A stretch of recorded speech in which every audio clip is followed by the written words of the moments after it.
saw you at the I think you were at the Parsons building months ago. I've been Was that all you? over. You've been a lot, yeah. Yeah, you were just You've on been around. there on the Oh, you know what? thing Saturday. Yeah. And you were also on this thing where I did for LA Realtors. The Realtors, that's right. Yeah. You remember that one? Oh yeah. It's been a few months ago, but it's Feels like yesterday, but same time, like so long ago. Architectural graphic standards, ancient details on reasonable room sizes and stuff. And then I have a program I bought several years ago called Chief Architect, where you can actually do more sophisticated layouts. But at some point you got to do Right, somebody we're who knows right the across code and from. everything. I had to, But I know the assessors have a presence. So it's an older version of the program.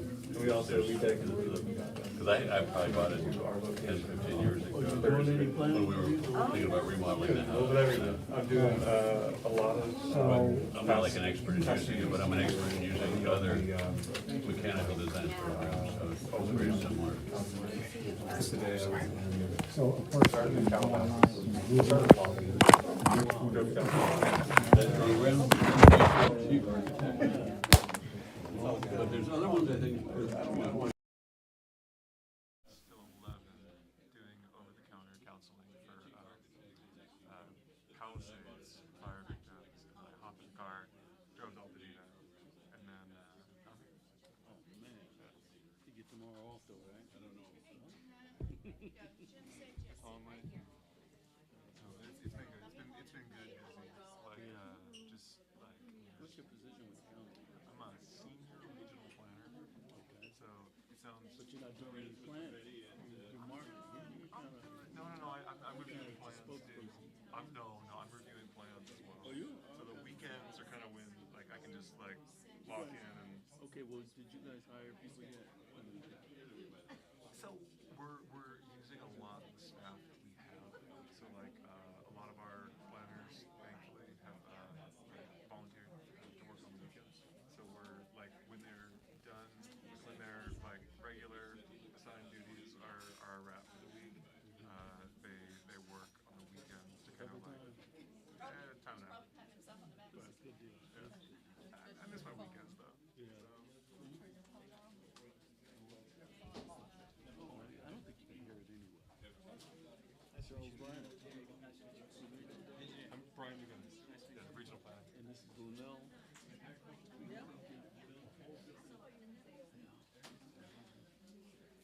yeah, it's kind of been that.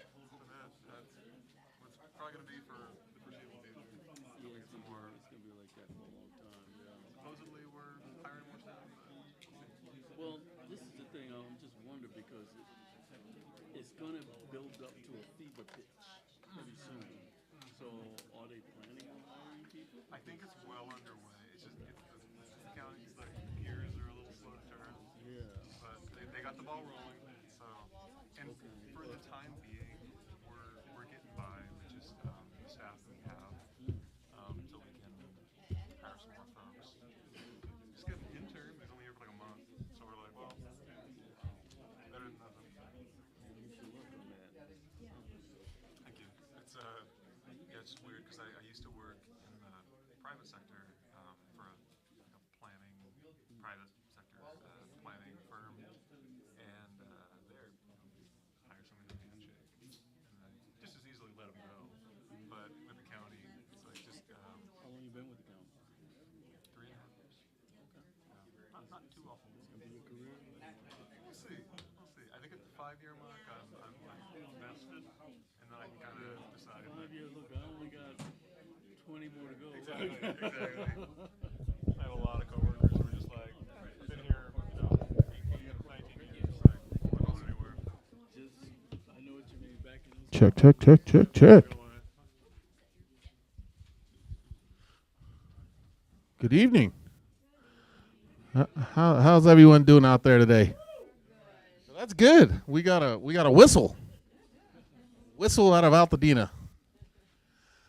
So I want to thank everyone for coming out. I know how much everyone loves seminars and town halls. I've heard You guys have really enjoy spending your time doing this type of stuff. But I, like you, I'm an Altadena resident of 51 years. I probably, like you, have suffered devastation in our family. We lost my parents' home and my sister's home, my brother's home, and properties on lake and things of that nature. So my name is Freddy Sayegh from the Altadena Coalition. I am a resident-led, newly found activist and community organizer, which I never was prior to this.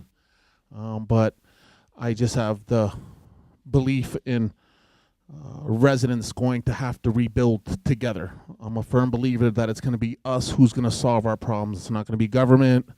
Sorry, Brian. It's not going to be the federal government or the state government. It has to be us. And I'm a firm believer that we have to work together. We have to engage together. We have to share resources together, and that we cannot fight for resources against one another. And I believe the power of us united can do this, okay? And this is historical, and we must act historical. This is unusual. We got to act unusual. So I have a feeling we're going to go long because we have an all-star lineup. And what I don't want to do is let any of these speakers who charge a lot of money, except for that guy right there, he doesn't charge us. They usually charge us a lot of money to get this information. So I'd rather you guys knuckle down. We got coffee. I don't want them to feel rushed because their information is priceless. This is truly an all-star lineup. So I first want to introduce Janet.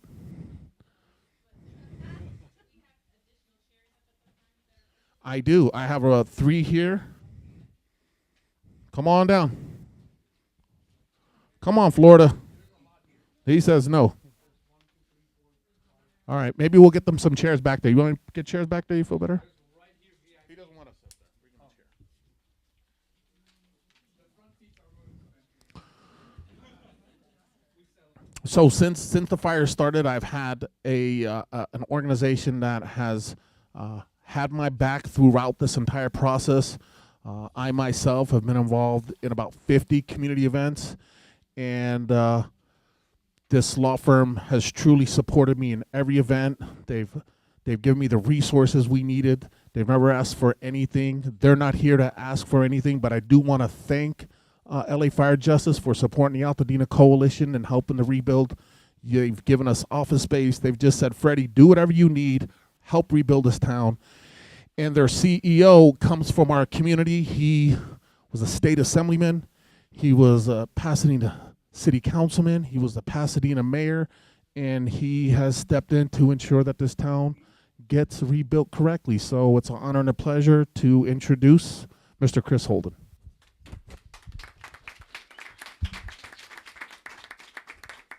Thank you. Oh, good evening. How's everyone doing? Good. Look, I just wanted to welcome you. We want to make sure that you understand that that we believe this is a process. Is that my time up?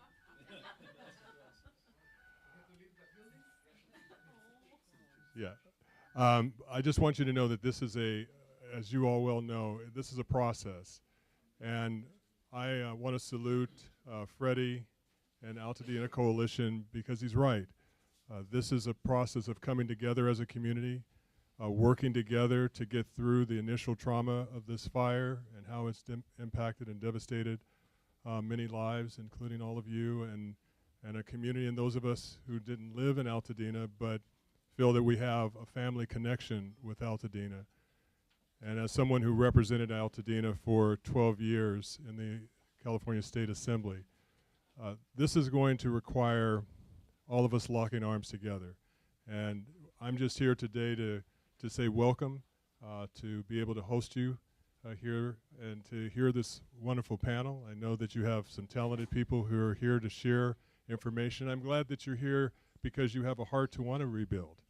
But the process can be sometimes daunting, and so the more you know, the more you'll be able to navigate through the process and be successful.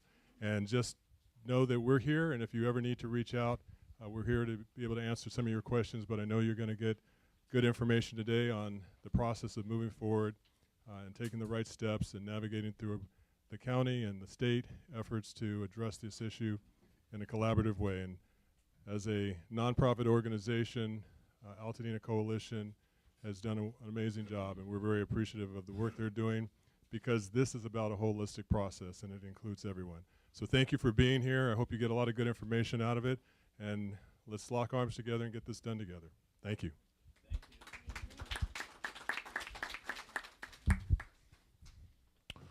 So my name is Freddy Sayegh. I'm your moderator. I am your MC. My job is to keep you awake, keep you excited, and keep you motivated to rebuild. There's so much information. I'm going to plow through what we do on our end. We do 3 things. One is going to be Alta Design Works. What we've done is I've taken an office in Altadena on Woodbury, and it is going to be your rebuild hub. It'll also give you a place to use the Wi-Fi, to print, to have computers, to meet other residents, to meet builders and architects and workshops. We've also partnered with UCLA and Charles Drew University in Connect LA. We're also going to have a mobile mental health clinic, because some of you may not realize you've suffered trauma, but you have. And I want to let you guys know that all the resources will be there for you for free. We're working on free dental from UCLA, by the way, so that's a specialty that we're working on. So Alta Design Works and a co-op center is your home. You know, you need to print something. You need to meet someone. And if you have a topic, you could be a resident-led. So if you're interested in native plants, well, at 9 a.m., let's have a conversation on native plants. We're rebuilding the whole area, so we'll have televisions and TVs and information and architects. We're partnered with UCLA School of Architecture and USC School of Architecture. They're going to provide to you all this information. We're also going to collect resources for you and grants. So we've helped push Catherine Barger office to waive some of the fees. We're trying to work with Mr. Prang, I know Chris Holden has been, to get the last 10% waived on the assessor. And Brian's going to get into like for like, but that last 10% I think should be granted to us. So what I have realized is if we make a singular loud voice, they listen. So it's got to be a bunch of us say, hey, we want that extra 10%. We don't want to be reassessed on our taxes. And take out a pitchfork, write a letter, and I promise you it's working. It's truly working. But united, we must act. I believe that we as residents hold the power. There's about $10 billion in rebuilding dollars. That's a big voice. Don't let these contractors and architects and other people split us up. We dictate what the pricing should be. We dictate what materials should be. And in doing so, what we've done, the third thing we've done is we've negotiated 210,000 products on our behalf. Yesterday with Anderson, we struck a huge deal with windows and doors for the rebuild effort. So we've negotiated between 10 to 70% off on all rebuilding items, because I believe there's 6,000 homes, 10,000 structures. When you call these manufacturers and say, hey, there's 6,000 5-ton AC machines we have to buy, we'll work directly with you, but we want a deal. And they've all agreed. So I know a lot of us are underinsured, okay? Slowly this website will be up. Thank you to Benny Blanco, who's been instrumental in helping us rebuild, but I want to let everyone know there's resources there. If you have a contractor and you're like, I don't know, send him over. Send his bio. We'll vet him for you. We'll pull comps on him. We'll pull lawsuits for you. And if any of you want to join this committee that vets contractors, if any one of you have info that can help, we must rebuild together. So we built an area, partner with LA Fire Justice, to give you the resources to rebuild, so you don't have to be scared and you're not going to get ripped off. Those are the 3 things I want to say. I know everybody's not here for me. They're here for this gentleman here. He is the senior regional planner. He's part of the disaster recovery team. He is the reason I'm here and excited, you know. So I'd like to hand us off to Brian McGinnis. Thank you. Do I need the mic, or can I just... Check. Okay, I'll use the mic. Yeah, sounds good. You can have this. Okay, cool. And as you look behind you. Thank you. All right, hello everyone. I am Brian McGinnis. I am with LA County Planning. I've been with the department for about 3.5 years, and I joined the disaster recovery team in early March. So, kick us off. Oh, it's just a file. All right. So I'm going to talk about the differences between like-for-like and non-like-for-like rebuilds here today. So just a quick show of hands. Who has been to the One Stop Permit Center on Woodbury? Okay. I think I see a few familiar faces in this room. I've been there just about every day for the past 3 weeks, covering for a coworker of mine who's been out on vacation. I hope he's having a nice time, because I've been there, just about every single day. But yeah, staying busy, good busy. So like-for-likes, sorry, getting ahead of myself. So like-for-like rebuilds are defined as projects that intend to rebuild a structure of the same size, in the same location, and for the same purpose as the previous structure that was located on the property, but has since been destroyed by wildfire. So like-for-like rebuilds offer an expedited timeline and exemptions from compliance with the zoning code. Not the building code or the fire code, still gotta bring it up to present day building code and fire code standards, but yeah, you largely don't have to worry about the zoning code. Okay, so a quick overview here on zoning. If folks aren't too familiar with zoning, so zoning refers to local laws and regulations that govern how private property can and can't be used in certain geographic areas. For example, they can limit residential or commercial use of land to prevent manufacturing or other types of businesses from being built in residential neighborhoods. As an extreme example, zoning prevents skyscrapers from going up in single-family neighborhoods. It also establishes things like minimum yard setback requirements, height, lot coverage, and other things of that nature. So in unincorporated LA County, meaning areas of Los Angeles County that don't belong to any city, zoning is regulated by Title 22 of the County Code of Ordinances. So the Title 22 of our county code includes the Altadena Community Standards District, residential design standards, and other zoning ordinances, which I'll go into.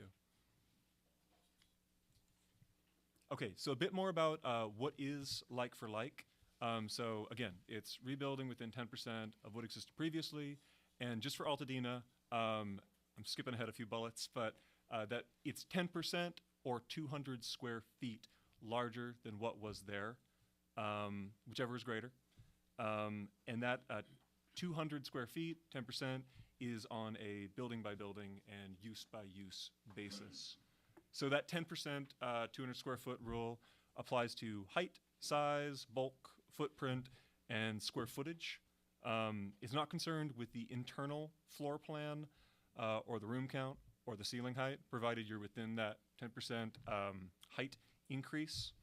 And as I said, it doesn't need to come in compliance with the zoning code, but it can't go further out of compliance. So if previously you had, say, a house that was right up against the property line, you couldn't go any closer to the property line, but you could maintain those setbacks with a like for like.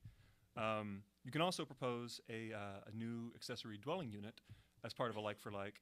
And I think everyone here should have gotten an accessory dwelling unit handout, as well as a summary of the Altadena Community Standards District. So I'm gonna go on here, because I know we have a lot of speakers.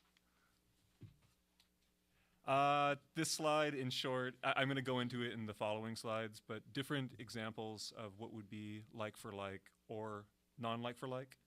So I'm just gonna go right ahead. So this, for instance, forgive me, I did not make these graphics in Microsoft Paint. My colleague did. I think they're very nice for what it's worth, but 1,400 square foot to 1,500 square foot, that would be considered a like for like. So yeah, it's within 10% or 200 square feet. So that would be like for like. This example would be a non-like for like because they are more than doubling the square footage. So this one, increasing by 10%, or in this case, 10% and 200 square feet are the same. So adding 200 square feet to a 2,000 square foot single family residence, adding an ADU, that would be like for like. Because you can add an ADU and still be within like for like. Okay, this example, slight movement. Actually, probably, there's no units of measurement on here, but in all likelihood, they're probably moving the house out of the required front yard setback, which for most of Altadena is 20 feet. So they're actually pushing back a little, just a little nudge, keeping the same square footage. That would be like for like. This example, not like for like. Even though they're, the square footage would be allowable, moving it way far back there would likely put it in, well, a few things are wrong with it, but you'd probably be running up against that rear yard setback for one. And when moving structures around, the old building footprint and the new building footprint have to be the same to the tune of 50%. So 50% of the new building footprint has to resemble the old building footprint. Sort of like a Venn diagram. All right. So this one, I don't know why the garage is doing that. It looks fine on my end, but yeah. So in this instance, that would be a like for like. They're bringing the garage forward. It looks like more than the 50% I was just talking about for single family residences, but they're just bringing it ahead. So that would be considered like for like. Again, assuming all setbacks are met, because it does look like the garage is coming over a little bit, but in the Altadena CSD Community Standards District, which I passed out a summary of, there are certain conditions under which garage can actually be right up against the side and rear lot lines. So this would be allowable under like for like. This here would, not only would it not be like for like, but it just would not be allowed because you can see the garage is being flung from way in the rear to way in the front. And our residential design standards actually do not allow having a garage protruding in front of the front door of the house. But if you had that already and you're doing a like for like, that's okay. Yeah. That's only for non-like for likes, which I'll touch on here in just a moment. Just a couple more examples. This would be a like for like, increasing the height by, looks to be about 10%. Adding a second story would not be considered like for like. You can still propose a 2-story rebuild, but it would be a non-like for like, meaning it would have to conform to the Altadena Community Standards District and the residential design standards. That's a good, now's a good time. Yeah, as good a time as any to, now's a wonderful time to. So if you're proposing a non-like for like, but it complies with it has to comply with the Altadena Community Standards District and the residential design standards, review times are pretty comparable to like for likes. I think the issue with non-like for likes is oftentimes there tend to be like some revisions that need to be made because they have to conform to, it's not just looking at it like, okay, is it within the 10% or 200 square foot rule? With non-like for likes, people, they skim the residential design standards and they still propose a house with a garage protruding in front of the main entryway to the single family residence. More things that can go awry, but honestly, if a project is well designed, you can get it through without corrections. So, yeah. Okay, so, great segue. So applicable standards for non-like for likes. Ignore the bit in there about the Palisades fire down at the bottom. I just thought, just include it, just in case anybody is here from out of town. But for Eaton Fire rebuilds, as I've said several times, the Altadena Community Standards District and the residential design standards, as well as general site regulations, Chapter 22.110. And again, these are all in Title 22 of the LA County Zoning Code. Okay, I'm going to move on to the next slide in the interest of time. So to submit an application, you can do it online or in person. I will say the vast majority of people tend to prefer to do it online. You can go on recovery.lacounty.gov And at the end here, I'll have that link. But recovery.lacounty.gov. I have it bookmarked. You should have it bookmarked too. And this last bit here, thought about removing it because I think we're like over 95% of the way done with phase 2 debris removal. But we've been accepting applications for quite a while now. The debris clearance doesn't necessarily need to be completed. However, it has to be completed before permits can be issued. But that's kind of neither here nor there now. So on that note, what is needed to submit? Architectural plans, and I have an example on the next slide, I believe, of what that looks like. This is when you do it online, it's all very step-by-step. Building table, proof of ownership is one that tends to trip people up. If a property is owned by a trust or an LLC, just a page from like, take a trust for instance, the trust document showing who the trustees are, just so when we compare it to the owner acknowledgement form, we can see that all the names and the signatures are the same. I'd say 9 times out of 10 when I get an application that's owned by a trust, that's not included. So I gotta go hit them up and be like, could you please provide the trust document? And then last but not least, fee waiver form. So when you're, if you owned or lived on the residence, sorry, if you owned and lived in a residence on your property on or before January 7th, submit that fee waiver form when you apply. Okay. Like I said, this is just a plan sheet example, kind of what we look for in an architectural set. If you're working with an architect, they will know it's boilerplate stuff, nothing out of the ordinary. So site plan, floor plan, elevations, and call out any oak trees on your property, if any survived. Yeah, just a quick note on oak trees. You want to give them a wide berth, just stay out of the protected zone here. But if you're doing a like for like, and you're not encroaching any further on the oak trees, you're not running up against them any more than you were, that's fine. No, yeah, oak tree, nothing more to say about that if that's the case.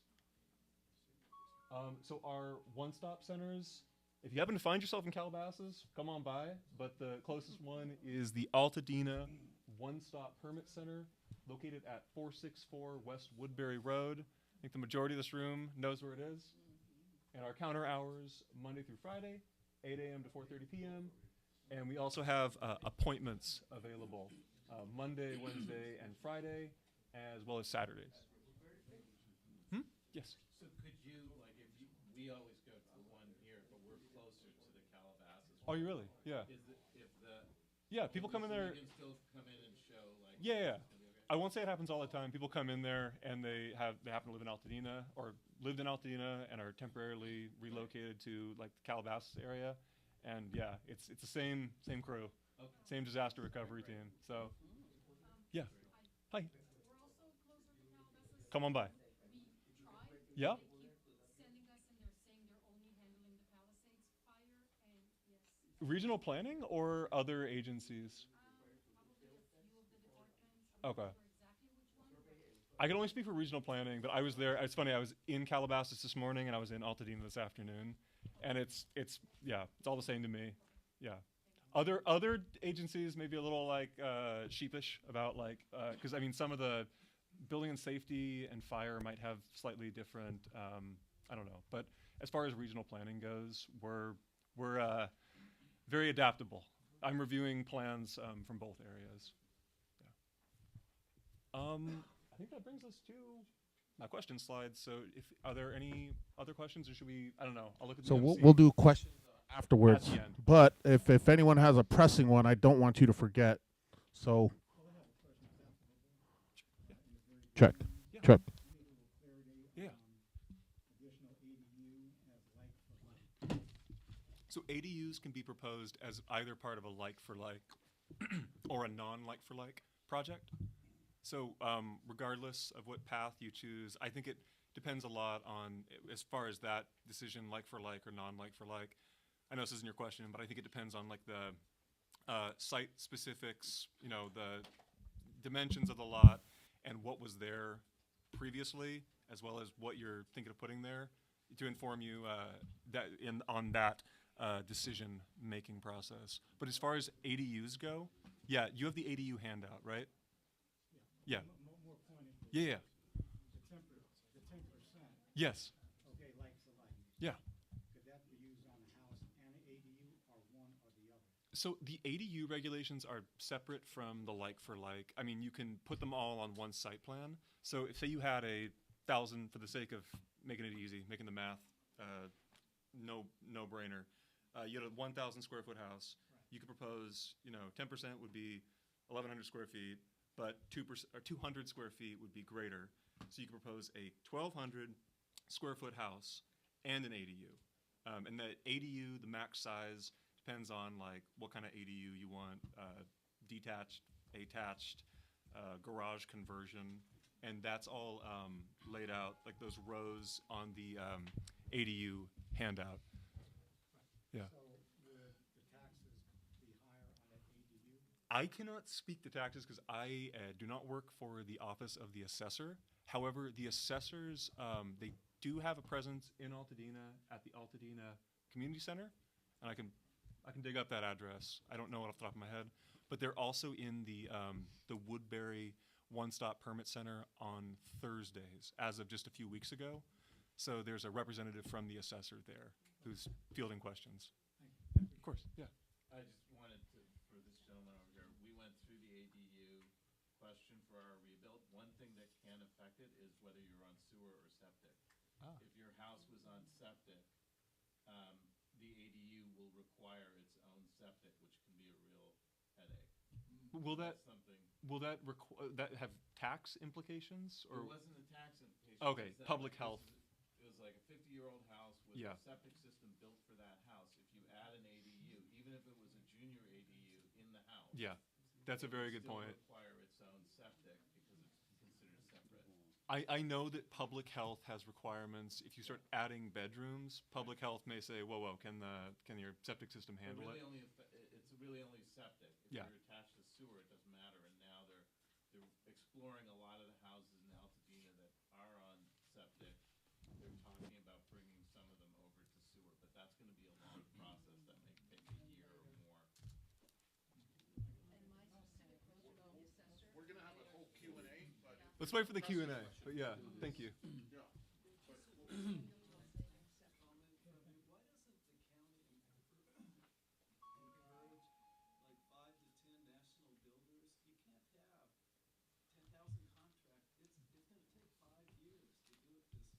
I don't know.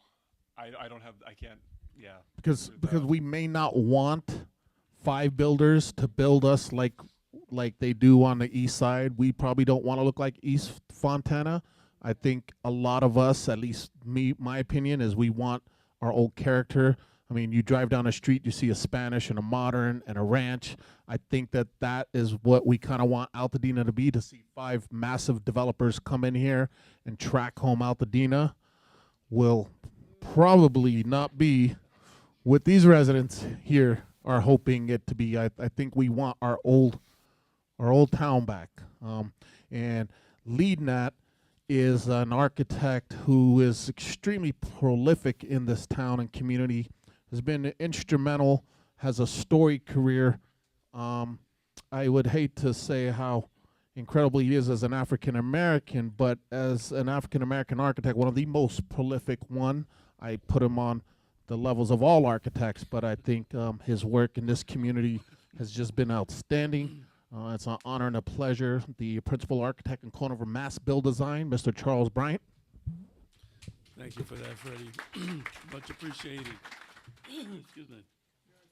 Haven't talked in a while, but yeah, my name is Charles Bryant. I'm an architect. And guess what? My office is right here, upstairs. Yeah, we've been here for 10 years, and it's a nice spot. Not as good as my old spot, but we like it. Linnell here is my partner and co-owner of Mass Build. And actually, she's the CEO of Mass Build. She's a certified interior designer. And we have been operating Mass Build for the last 28 years. Many of our projects are, well, let me put it this way. We used to do a lot of school work, school design, commercial buildings, multifamily housing. And we would do houses maybe one or two a year. And so after the fire, we find ourselves actually residential architects. That's what we do now. And so we've done quite a few projects here in Altadena. We're working on, I don't know, you have any slides that I sent over?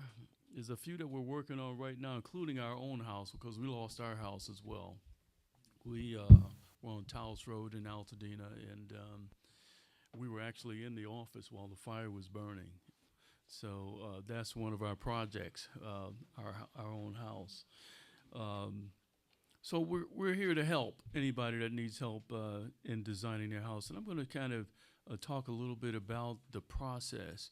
First of all, I want to say that our role is design and construction. Okay, so that's where we are. We're not trying to do the counseling part of this, because there is a counseling part, because let's consider many people, I don't know if anybody out here, many people are uninsured. Many people are underinsured. And some people don't have a problem with insurance and they have enough money to build back.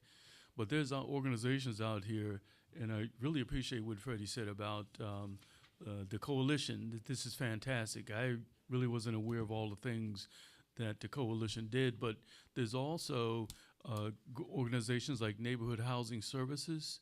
They provide counseling for the people who are just wondering what to do and what to decide on whether they're going to sell, if they could build back, or could they build an ADU.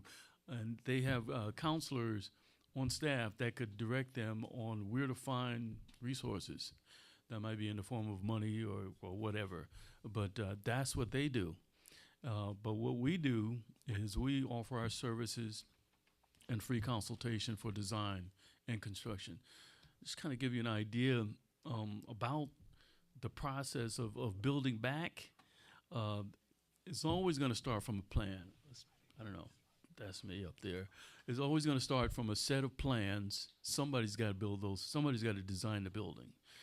And it could be a pre-approved set of plans. Now the county has pre-approved plans. That may not work for everybody, because, like Freddie said, Altadena has varying lot sizes. Some are 40 feet, some are more. Some of, well, let me put it this way. There's some lots, one we're working on is only 4,000 square foot. But then there's some lots that are over 2 acres. So, and then you have varying terrain, you have varying widths and lengths. So some of those pre-approved plans may not work for everybody. But they are available if you have a nice flat lot, and AIA has a set of standard plans, the catalog. I don't know if anybody has heard of the catalog. Then we're actually working on the standard set of plans for a Hope Crisis. And like Freddie said, there'll be a design for craftsman style or bungalow. There's going to be a Spanish style. There'll be a ranch style. And these will be pre-approved plans. But we do a lot of custom residential. Let me put it this way. Even the smallest homes, even that 800 square foot home, people want what they want. Okay, they want a nice design. In most cases, they want a plan that fits their needs. And we take them through the programming phase, and we discuss with them what they need, what their family needs, what if they need an ADU. We talked a little bit about ADUs. For example, you can build your house and put a junior ADU in your site configuration. It will not count as your into square footage.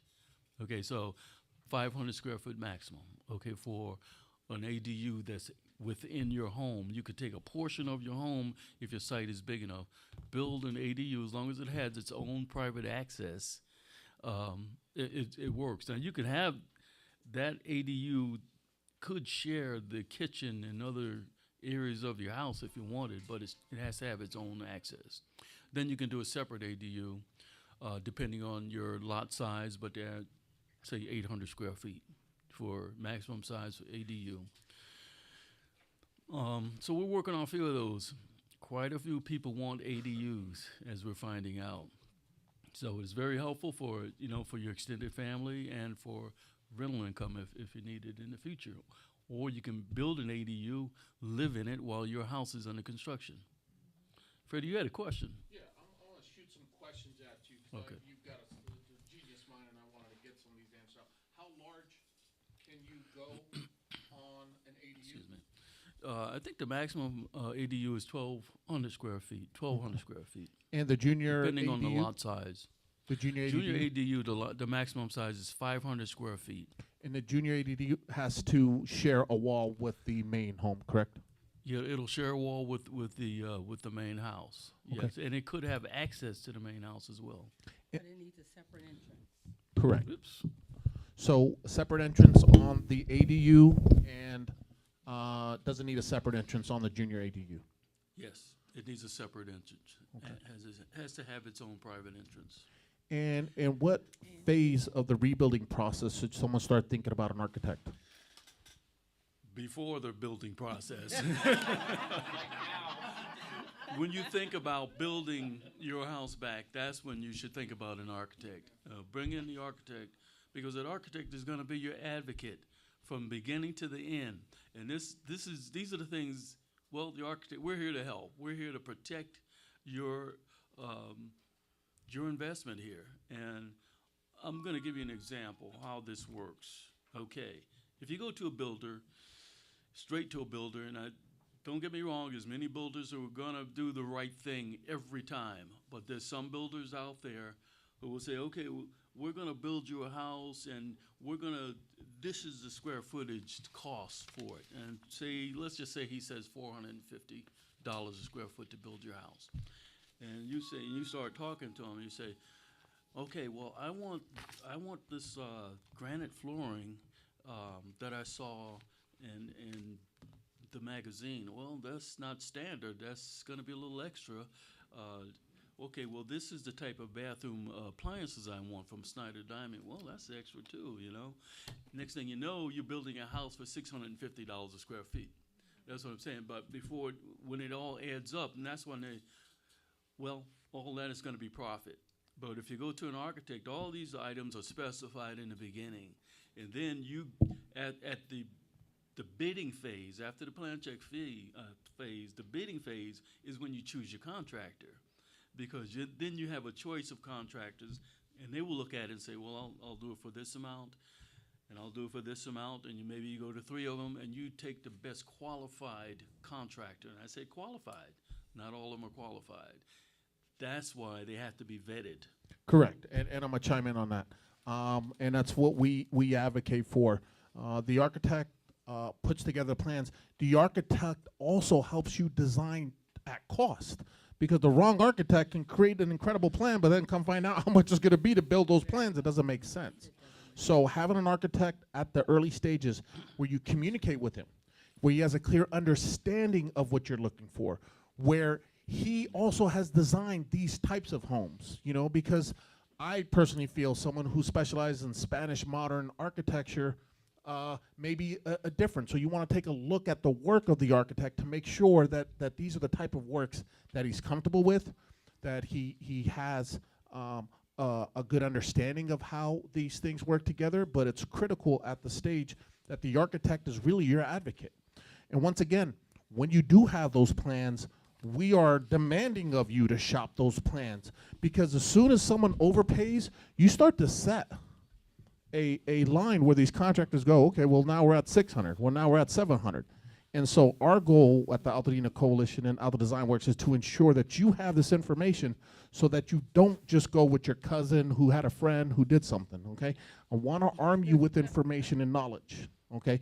And that's why it's critical at this stage to look at the architect and also look at design build firms where the architect is built in, the structural engineer is built in, everything is built in. You need to ask these questions, because I'm hearing residents come back with this price per square foot, they get excited, and then come find out they don't have doors, they don't have windows, they don't have kitchen cabinets, they don't have floors, they don't have a roof.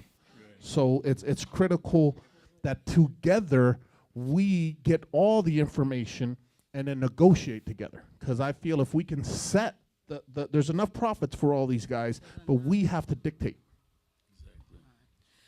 I think Charles, actually both gentlemen brought up a very good point. And what I like to say is that all your design professionals need to be working together and communicating together. So sometimes what we'll do as homeowners is we'll go get architect over here, and then we'll go get contract over here, and we'll sign separate contracts. No one's talking to each other. And then we wonder why there's problems. But in our practice, we're very specific on the steps that we take. We're very specific on the contracts that we use. And we work in very specific ways with our clients. So we like to start out by programming, getting a full understanding of what our clients' needs and wants, what their lifestyles are, how you intend to use the house. Are you going to keep your home? Are you planning to sell it? Because are you planning to pass this down? Because each of those things affects how your design is.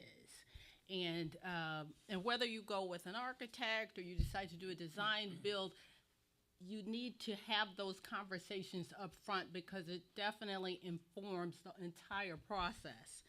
One of the things is your design professional is your advocate. So if you are not getting the design that you want up front, it's very difficult for a contractor to come in and understand what it is you want at that point.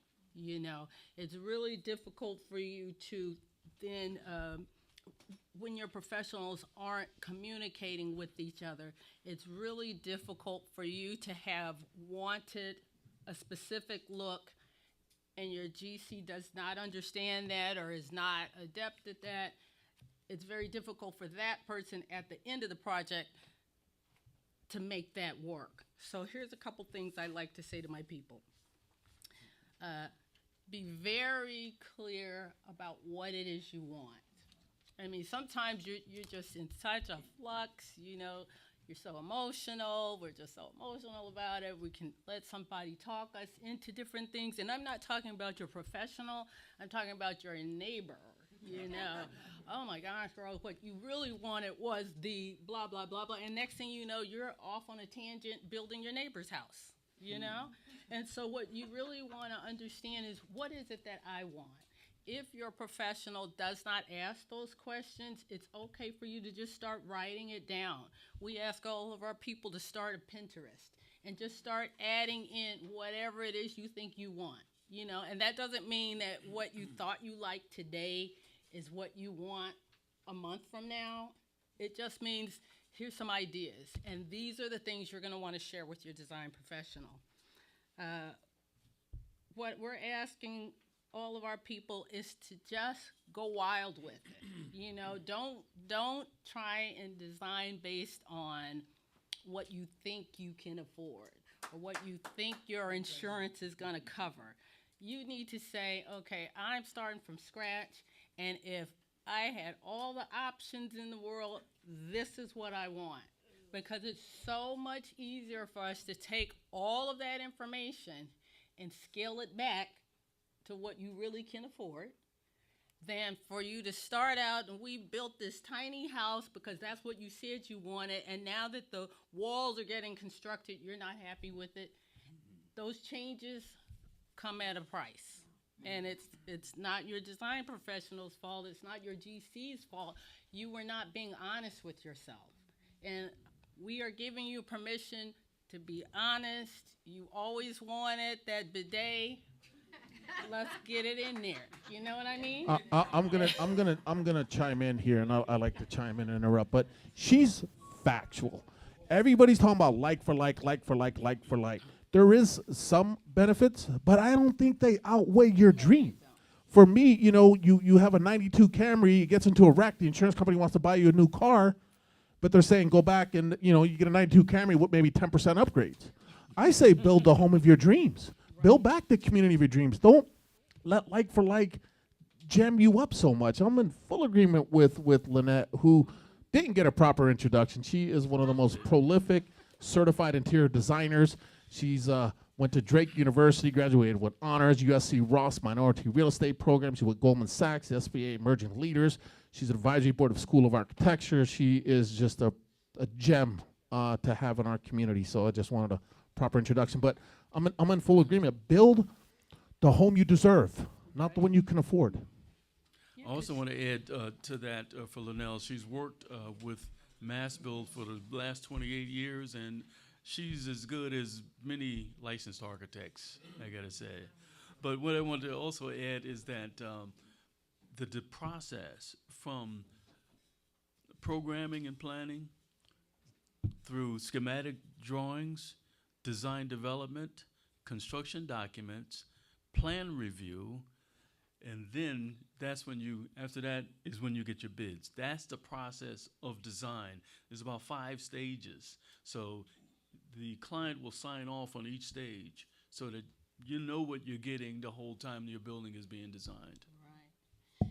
Go ahead. And in working together, once we have our plans together and they're ready to submit, when you bring the general contractor in, that's really a good time for that person to look over those drawings, and then maybe we can work out ways to say, okay, we know they want this special detail here. We drew it, but you tell us how to make it work in their budget. And that's what working together is. So I did a project in James Village. Sadly, it was just finishing when the when the fire came. But one of the things that we had gone through the trouble of finding the exact tiles she wanted, the exact, all of these little details, but she did not introduce me to the contractor. The contractor, we never were on the same page. She didn't get any of that. I mean, we spent months designing that. It was just a total waste of time, and so now she has an opportunity to start again and go with something else, I guess. Well, tell her why. Okay, this is what happened. Because she didn't use the architect as her advocate throughout the project, there was no contract that tied the design contract into the contractor's contract. So the contractor was really free to talk to the client, do make whatever changes he wanted to make. And there were plenty of changes. But on the projects that we work on, first of all, we work as a team. We hired a structural engineer. We hired the mechanical engineer that does the energy calculations and for the green code and what have you. And we go in as a team. And so that contract ties our contract into our consultants in the contractor, because we use AIA documents, and that ties us into the contractor's document so that we have site visits to see that things are going correctly, that the correct materials are being used, and that the construction is being done in accordance with the plans, the structural as well as the architectural plans. I'm going to chime in here. So contracts are extremely important. Okay, protecting yourself is extremely important. A lot of us have one set amount of money, and we can't screw it up. We can't afford to get messed up or cheated or robbed. So your contract is extremely important. We at the Pasadena and Design Works have created a list of 10 additional clauses that we want to get to you that you want to negotiate into your agreement. There is standardized agreements, but a lot of them are designed to benefit the contractor. There's 2 things we like to see. One is a construction trust with earmarks and exit clauses. So if you get to foundation, there's an approval from the contractor. This is probably signed off by an inspector and approval by the homeowner, release of money, okay? But we also have in that agreement a release of contract. So if you're not happy with where it's going, at the end of that clause, you're able to get out.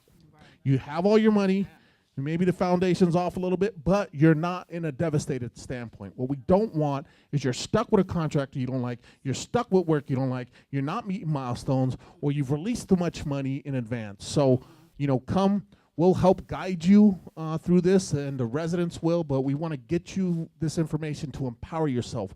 But do not fall for their just standard agreement, okay? Because it's not designed to protect you. And then and I've got a couple other things as an interiors person, even though we do architecture as well, is I have to keep reminding my team that most of the people are here not because they wanted to rebuild, but because they don't have a choice in rebuilding.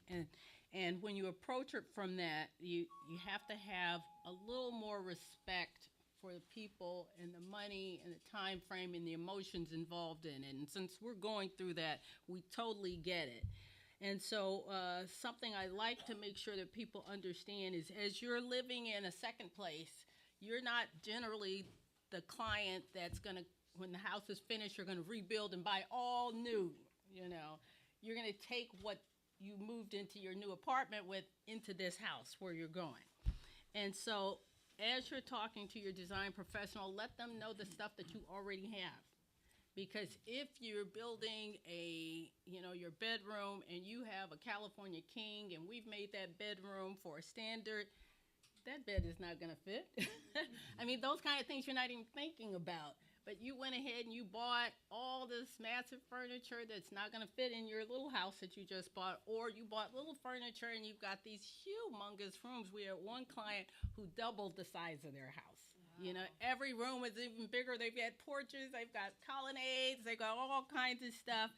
And so, but you can't take that 6-foot table into that new massive living room. I mean, so those kind of things, let's have those conversations so we can design the space around what's realistically there for you.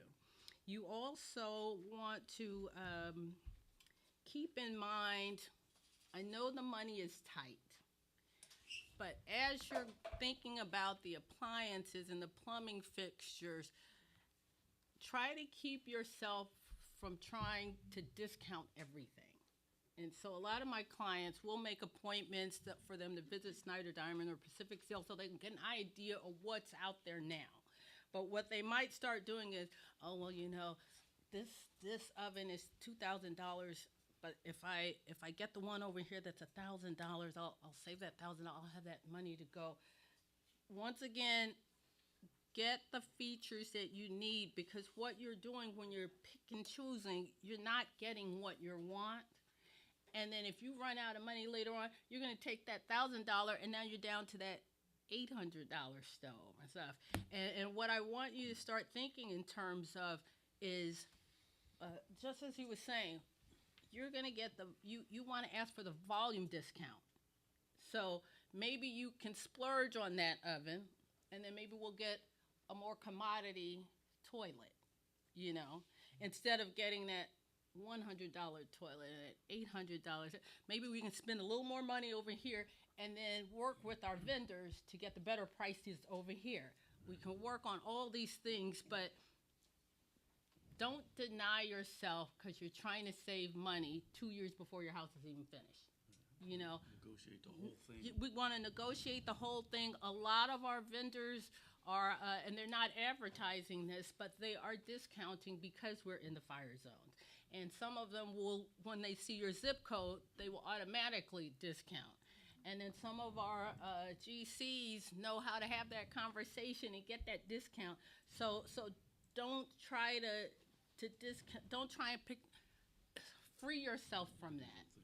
Let us work on how to make your budget work for you and how we can get that done. And I'm gonna chime in there, and probably don't want to talk about lawsuits, but the reason there is a lawsuit that most of you probably have understand is that Edison has to pay for replacement.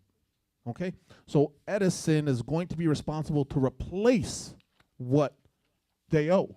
So I don't want you to be overly cheap and tighten up and break yourself, knowing that you know, someone's going to be responsible to pay that because they caused this injury. So she's accurate. Don't regret because you didn't get what you want, and then there's resources later. And the next thing that we are advocating for is the following: negotiate. You have the power. They need your business. You household guilt them.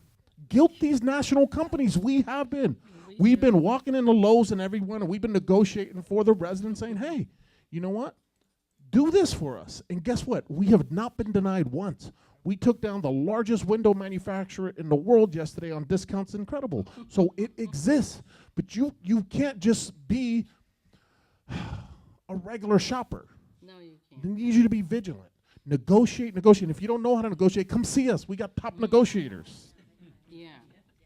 And then the final thing I'd like to say is that a lot of us have family members that are moving in. You know, we have grown kids that are staying with you. You know, and you're sitting there, you're counting your pennies, and we are not asking our grown children to help pay for any of it. It's okay to do that. You know, you cannot add an ADU for your son and his family, and they aren't helping cover the cost of it. There's nothing wrong saying, son, you know, I'm going to need you to pay rent, or you're going to move in with me. I need you to come up with some cash to cover some of these things. So don't think you have to do that all by yourself, okay? And that's the end of that. And there's a thing called a trust and a will. Yeah, sounds like she's had people like that. But I want to clarify the septic tank issue that you mentioned. Yeah, for an ADU, you will be required to have. Well, if you have the capacity for your main house, that the septic tank has a capacity, then you could tie the ADU into that. But if you don't, you have to do your own septic tank, separate for the ADU. I'm on a septic tank as well where I live, and so we just had the septic tank replaced for the main house, but because it's uphill from where the ADU is going, I have to put in a separate tank for the ADU. It's smaller, but it has to have its own. Department of Public Health can speak more to septic requirements. Yeah. No, we went through it. It's not the problem. You had your evaluation. Yes, we can't do it right now because there's no place to put the second tank. No. Easily. I got you. Yeah. All right, we're going to get into structural engineer. We have an incredible licensed professional engineer. He focuses on residential and hillside structural design. That's why we got him, because Altadena is in the hillside. He has a Bachelor of Science in Civil Engineering from Cal Poly Pomona. He does hillside construction, retaining walls, seismic retrofitting, foundation and framing systems. It's an honor to have Derek Danilinian. Thank you. Is this on?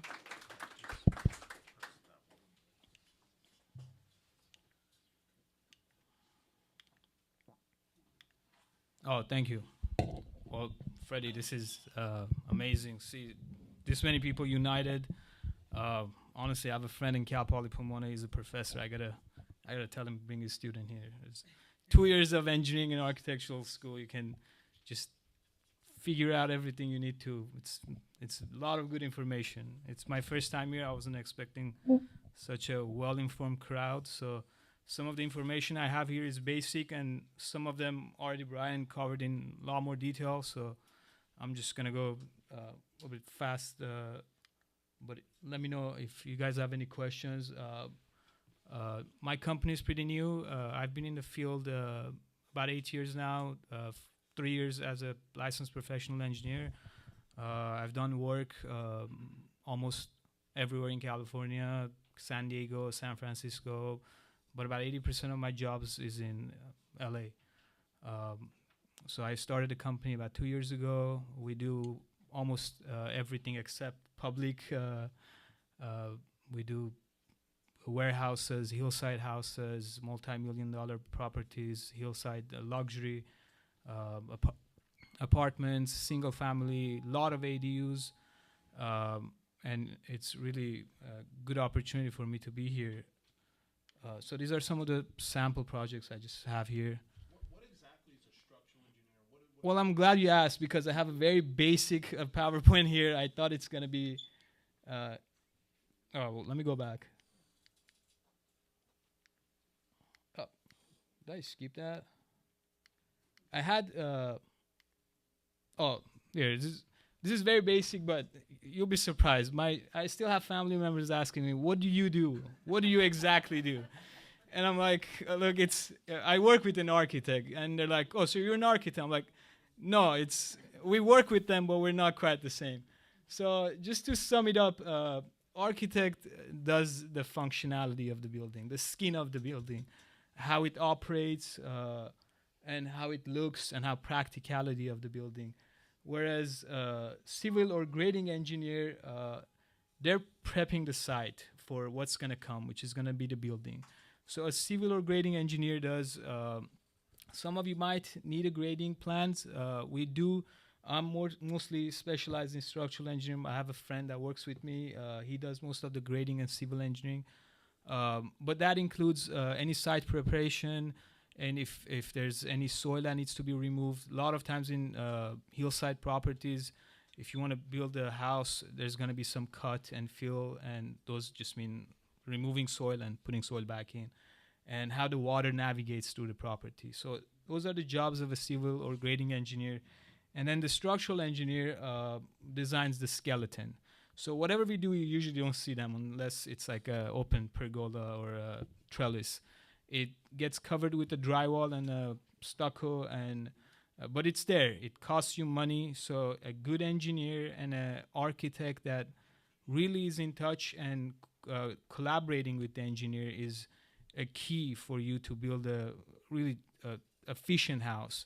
Because an engineer or an architect that they don't talk to each other, a lot of times I know by moving a wall 6 inches, a feet, or putting a column somewhere can save you $10,000-$20,000. And if I don't have that communication with the architect, or the architect's never available for me to communicate, unfortunately that cost falls on you. And I hate, but I've seen that happening a lot.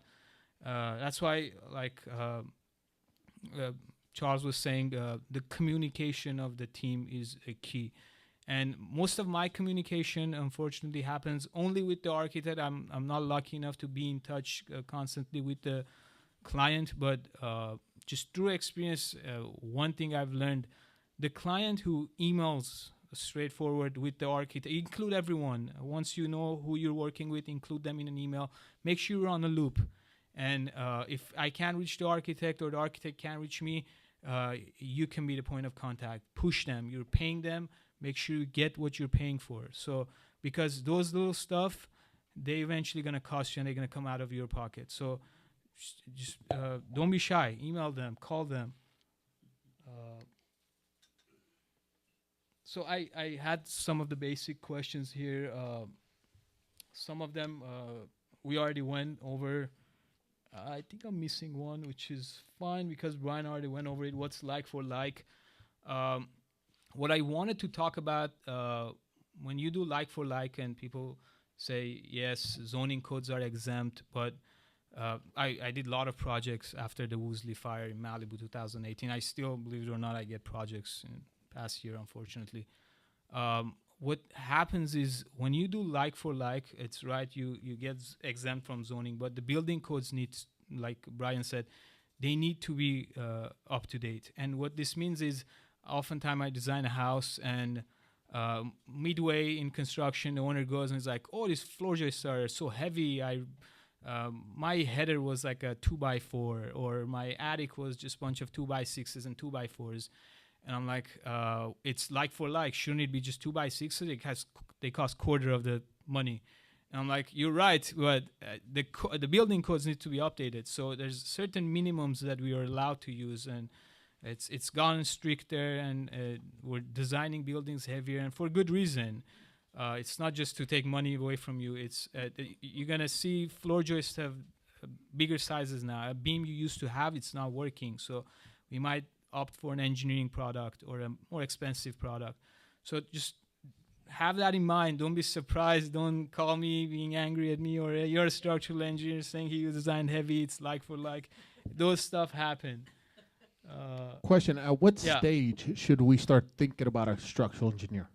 So usually once you have an architect and you're going through the planning phase and you have a building that's the building of your dream house is already becoming approved, then usually you talk to the engineer and you show them the design, you schematic, or based on basic sketch of the design, at least if you have. And then we can consult. We do free consultation. I have my phone number, email. You guys can call me. How often does a resident need to contact a structural engineer, or is it usually the architect that retains you? Mostly it's the architect, but I highly recommend for the owners to be in loop. I've seen such higher quality of buildings when the owner's involved. When they're following up, there's a difference between an owner that follows up, knows, has some basic information and knowledge of construction. So do that. Make sure to do that. If I can just quickly say, Yeah. I personally think it's a best practice to prepare your structural calculations, all the minimum submittal requirements for building and safeties review, which comes after planning, once you have regional planning approval. Once you get the green light from planning, architectural plans look great, you're free to go to building and safety.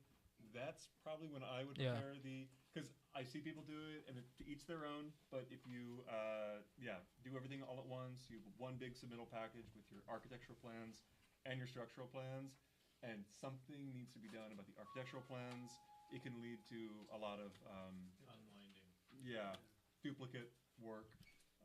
So, make of that what you will. Yeah. No. Go ahead. Planning approval first. I would say get the planning stamped, approved, you're done with planning before preparing the structural plans.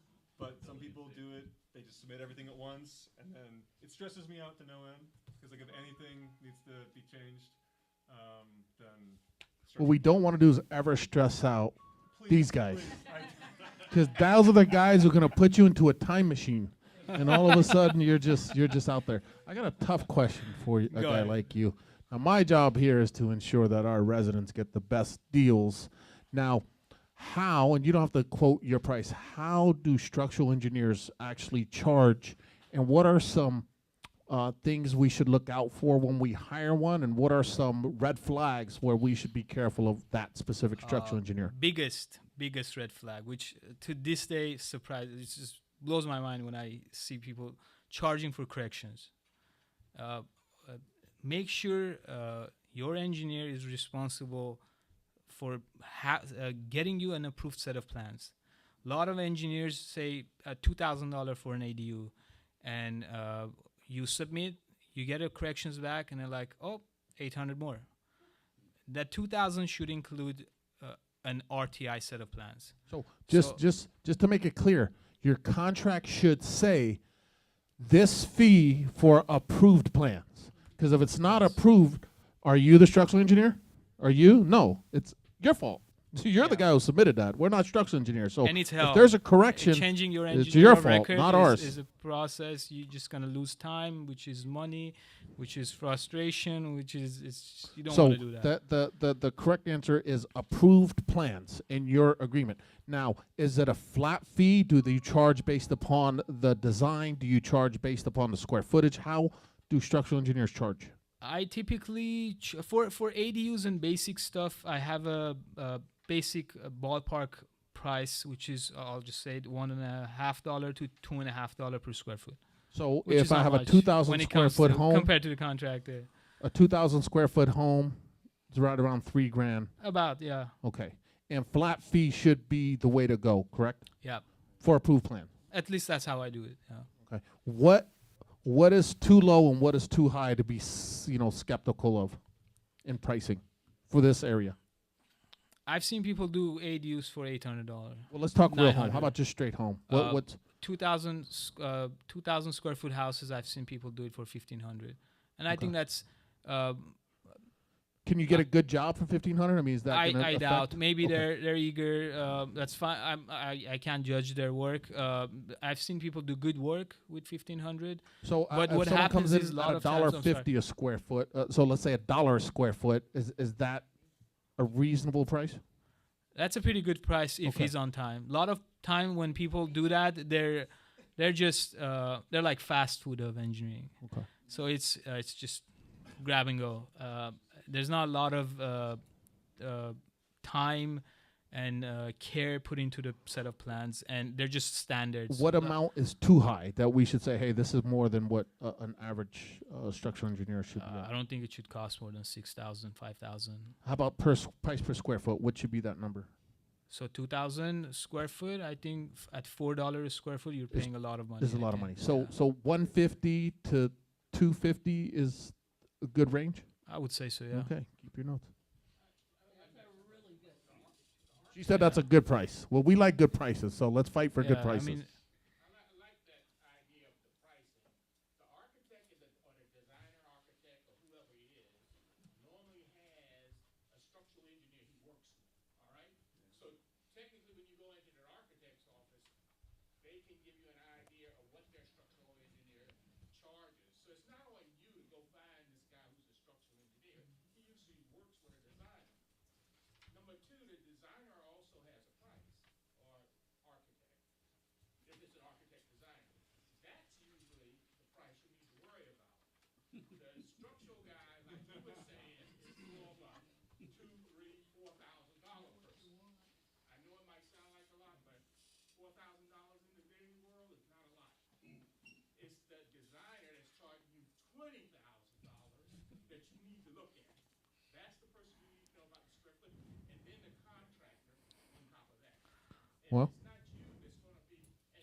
Well, I was going to move the hot seat over to them, but I'm glad you did it for me. So we kind of have an idea, and he's right. But I just wanted to get an idea, because even when you do talk to an architect and they said, I'm paying the structural engineer X dollars, I wanted you guys to have that information on what that should be, even though it's coming out of their full retainer.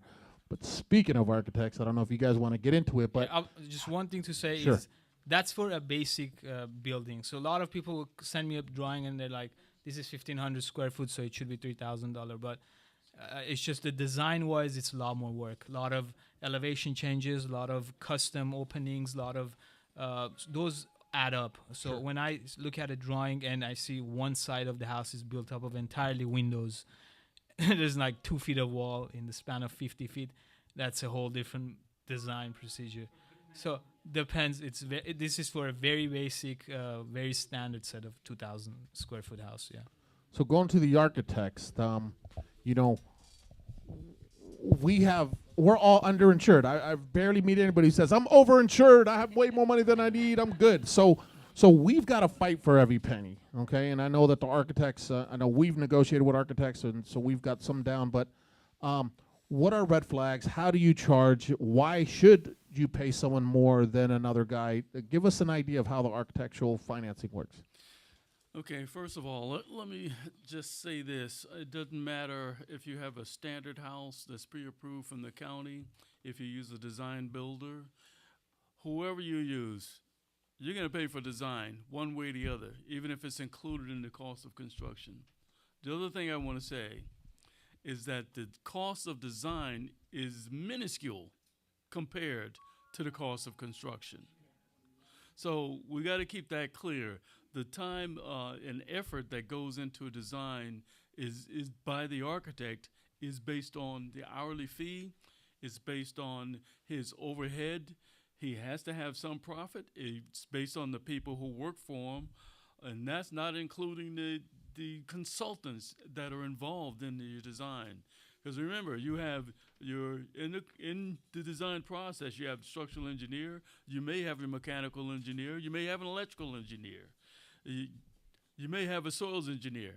Now, all of these are sometimes included into the entire fee, but many times we break them off and say, okay, owner, you pay for these consultants, and we'll do this part. and this is our fee based on the size and complexity of your project. That's what it's depending on. So each project is going to probably have a different price. It could be based on square footage. It could be based on a percentage of construction costs. And typically, let me say this, the smaller project, you got a higher percentage because it could take just as much work, if not more, to do a small house as it will on a large house. And if this was a commercial building, for example, an architect might say, okay, 5% of the cost of construction. Okay, so we're talking $1 million projects. It takes a whole team to design $1 million project. Some of the projects that we've done in the past, schools, is based on a descending fee. The first $500,000 might be 10%. The next $1 million might be 9%. The next million might be 8%. It just goes down like that. And some of these projects, I mean, the fees could be $1 million, but that's come on, a house is not going to be $1 million, and so that's how we base our fees. It's the size and complexity. So, and like I say, it doesn't matter what you build. There's going to be a design cost somewhere in there.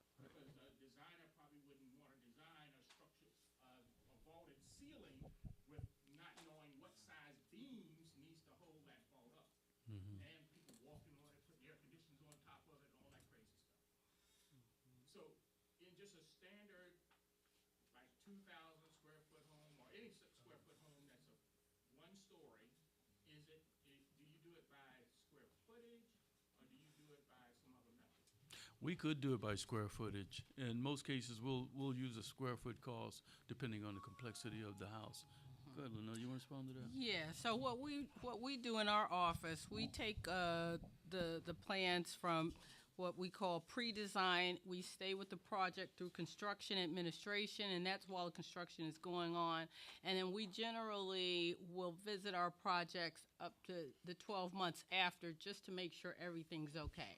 And so we'll just do quarterly visits and communications just to see if everything's okay, to check on warranty, things like that. Now, we bill our projects at a square footage cost. We do bring our, structural engineer at the beginning. And so what we have is a fee for the $1 per square foot cost, and it does depend on the complexity of the project, and I have to also say the complexity of the client. There are some clients that they just need a little more hand-holding, and they are not going to be inexpensive, and we're very upfront with that. I can tell when we're not a good fit, and we'll pass, let you move on to the next. But within our contract, we include the cost of the structural engineer, the Title 24 calculations, and we'll make note of the surveyor if the surveyor is needed. But we bill for our time, and then we'll add in the cost of any other consultant or engineer that's necessary. And keep in mind that our fee is throughout the entire project, from the time we start and communicate with the client to the time it's completed with construction and beyond that. So if you take that fee and you break it down over course of a year or 2 years, whatever it takes, it's not a lot. We don't make a lot of money. Now, can architects save you money? Having a right architect save you money? The right architect can save you money by, number one, designing the project based on your needs first, calling out the materials that you choose, and also considering the type of construction. Okay, you mentioned vaulted ceilings and what have you. I'm going to give you a very good example of something that I did. Okay, that how I saved. I probably saved, I don't know, maybe $1 million on this building. Okay, there's a building on Fair Oaks, just above Orange Grove. If you're familiar with that area, it's got a roof that does like it slopes like that. Okay, I used to own that building. I built that building. I developed that building. I designed it, and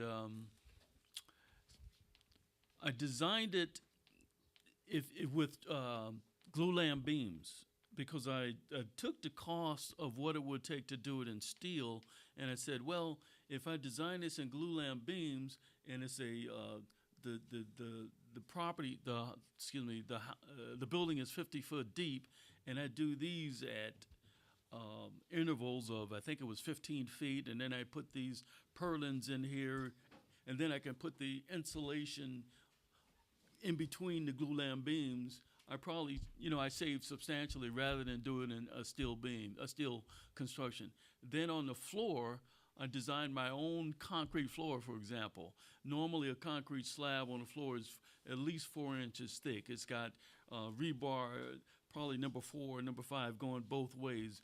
What I did was I used plywood. I used what's called an Incasonic soundproof material, and I embedded that concrete with fiberglass, and it was only 1 3/4 inches thick, but it was just as strong as a 4-inch concrete floor. I saved time, I saved money by doing it that way, by thinking it through, and putting the materials together the way I saw fit. The other way an architect could save on money is through change orders.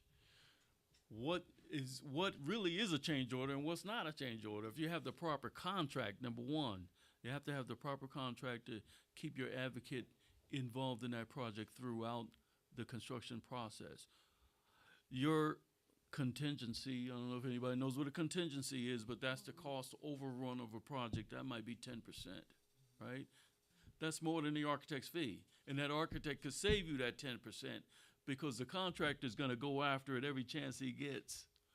For every change that is made on your project, that's going to cost you. And it's going to cost more than what it would cost if it was designed into the project in the beginning. That's just one way. Every time I talk to a designer or architect or contractor, I ask them, can they work with someone that they don't have on their team already? Because a lot of architects are saying, I've got everything. I can design it for you and build it for you. Or the architect says she has all her team that can put it all together, and then she can get a contractor to do that. And then I say, well, can you work with somebody else? And they always say yes. Now, you give the example of the woman who didn't have an architect and the contractor working together. Right. How do you guarantee that they can work together or that they will talk to each other?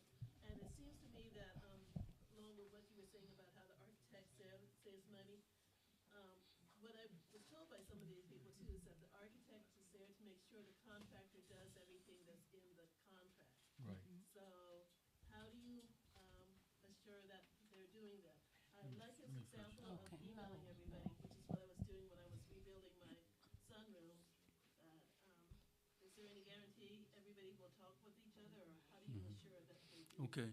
First of all, your construction documents, you can call them contract documents. That is your contract. That is a part of your contract. Your contract, the AIA document, will include those drawings as a part of the contract, and you'll see when that contract is issued, those drawings will be listed. And so that's number one. So that means the contractor, whatever he's building, he's built to the contract. That's the whole idea. If he doesn't build to the contract, hey, we got to fix that. What can we do? We have to take it out and replace. I called out for marble, for example. You wanted a marble floor. He chose granite. He said, I found this granite. It would save you a lot of money. I'll give you a discount.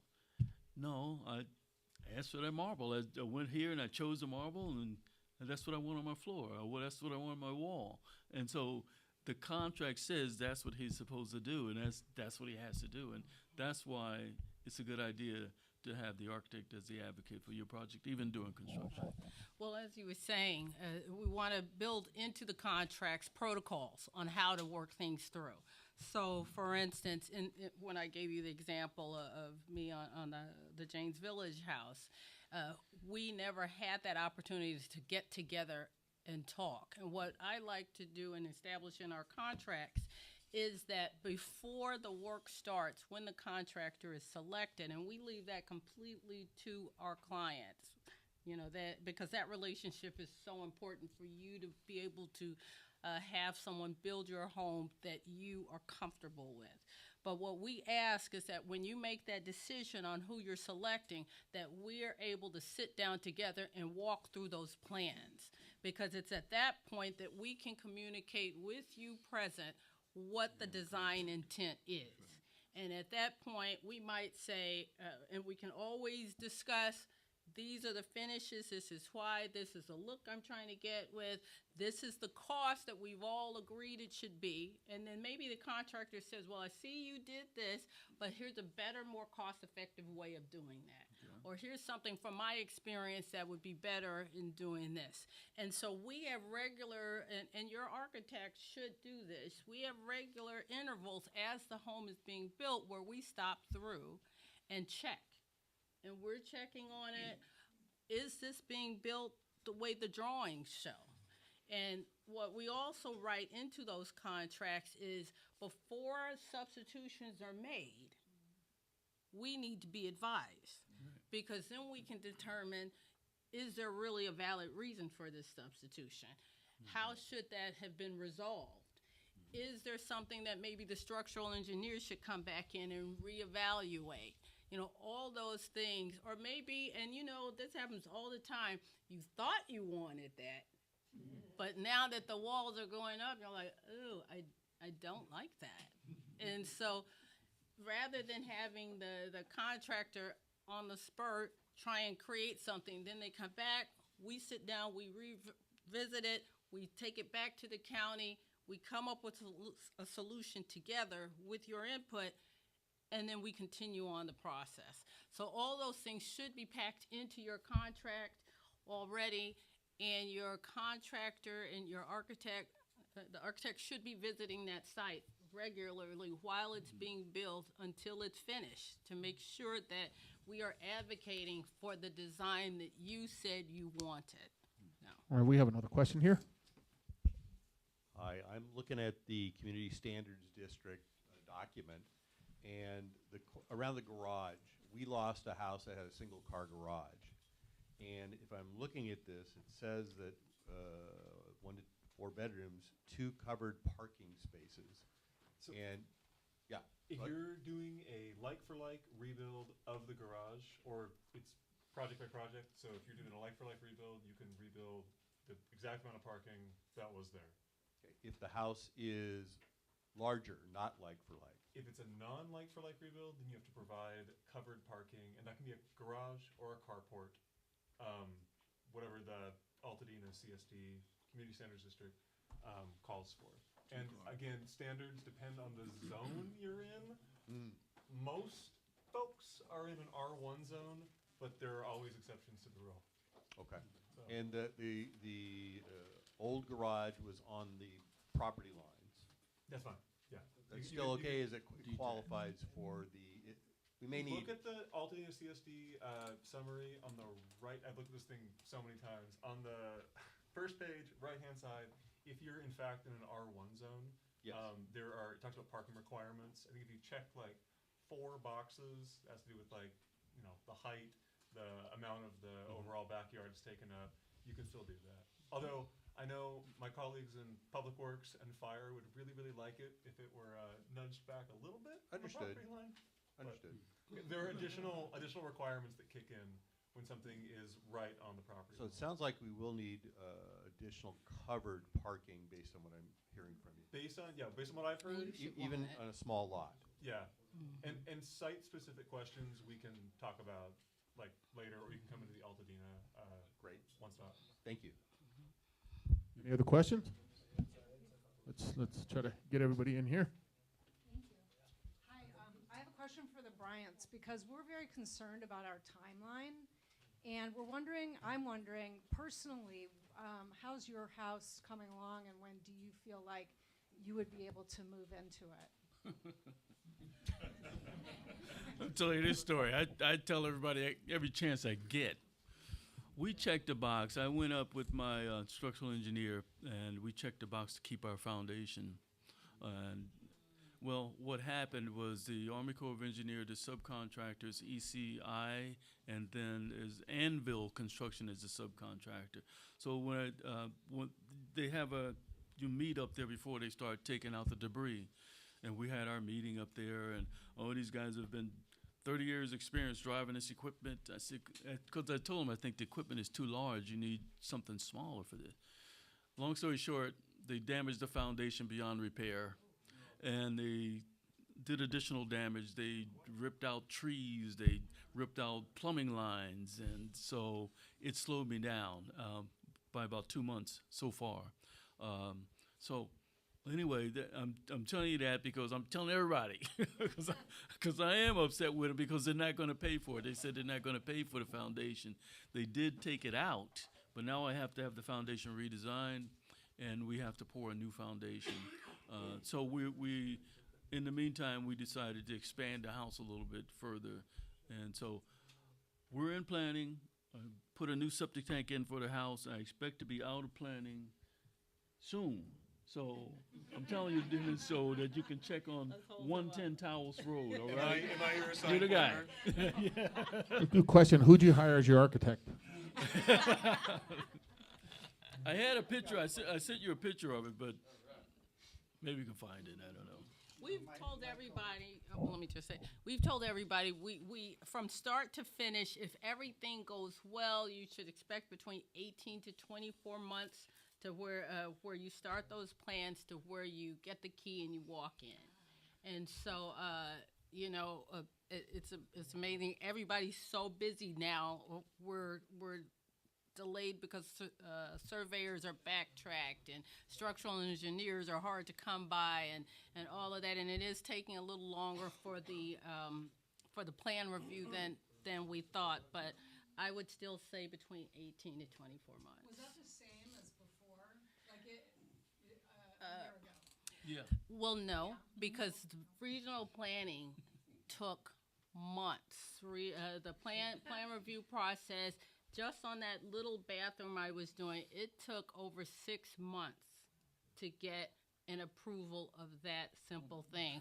So the thought that we could get it done in 2 weeks was like, oh my gosh, even if they do it in 3 months, it would be half the time, Brian, I don't think you're making it out today. I gotta be back on the at like 7 a.m. I So think everyone's gonna catch you and corner you. it's fine. We have a question here first. Segues into your statement. The property next to me had the area debris cleaned up within the foundation and then around the foundation, really clean, but the foundation is still standing. So does that tell me that the owners of that property want to use that same foundation to build a home? Yes. If they left the foundation, they checked the box to keep the foundation. And there's some people that it worked out fine. I have a neighbor, his foundation looks great. It wasn't damaged at all. But with mine, they just rolled all over it, and it was really in bad condition.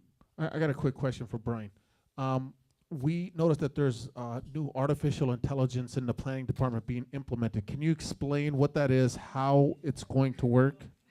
I can't. It's Okay. called Archistar. Yes. And there's some great articles about it where they can tell you way more than I can. Will that speed up the process? Hopefully. Okay, and with the new planning department, so generally we all had to go to Los Angeles to deal with this. Now we have a planning department specific for Altadena, specific to the rebuild. Question 1, have you guys thought about private inspectors? Should we as residents think about private inspectors? Is there a process that we can not have to deal with the government in the planning department and use private planners or private inspectors? So a couple of things. Point of information, there was an Altadena field office. It just moved. And now it's all kind of disaster related. It's all tailored to the fire rebuilds. Public Works, so I'm the Department of Regional Planning. There are like 200 of me. And then there's the Department of Public Works, and they have, I don't know, 15 different divisions. Building and Safety is probably the one you're most familiar with. The Building and Safety Division. They're the ones who actually go out and do inspections. Once it's off our desk, it's done. Unless the applicant comes back, we gotta do revisions or something. So building safety will be here Building? next week, by the way, guys. Yeah, yeah. So I would just hold on to that question for them. 'Cause We'll they wait do till have next week. a self-certification process that I am not qualified to speak to, but there is information on recovery.lacounty.gov about that self-certification process. All right, we'll wait for next week. Building and safety is next week. Gentlemen? This question is actually for you, because I'm sure you may know this. There's been talk, we got to confirm today that the planning fees for like rebuild have been waived for the county. They were already waived for Palisades, right? But what about building and safety? Because I think that's the bigger one. Do you know, has building and safety's fee? Is that correct? I think it was 4 weeks ago, the Board of Supervisors met and they voted that motion that was passed, and All fees, because building and safety is the bigger one. I think the exact language was that fees Same are thing. deferred, right? They say deferred. But I believe they've been waived, not deferred. Yeah, that's what I. Waived. But next week you'll have someone from We will. building and safety, and they could answer it directly. Correct. These fees you were talking about are like your water for your plumbing, your electrical, all that is waived? Yes. I would Deferred right now. it's Deferred. Deferred. So once the architect does his work and we go to the city, we pay nothing right now. Correct. Right now. But deferred means that you'll pay it later. our fees are measly for what it's worth. Like regional planning fees, it's not nothing, but compared to the bigger picture, like when I found out how much building and safety charges, I was like, well. It's a percentage of the construction. Yeah. Whereas we just have like a flat fee. Right. I have a question. I think it's for Brian. So there's been a lot of concern that developers are coming in and they're going to be building multi-unit buildings. And you were just talking in the beginning about we want to keep them more single-family homes in the way it was before. What is the zoning law up in our area? Like, can that be done? It's a complicated question. It depends where you are, what zone your property is located in. As I think I mentioned, like the majority of applications I've been seeing coming through the door are zoned R1, which is like single-family residential. A couple of R2s, a couple of oddball ones like commercial zones where it was zoned commercial, but there was a single-family home there. And I think those folks are doing like for like, so they're just building back what was there. Is there more a or less. limit on how many they can build of these multi-family? It depends on the zone.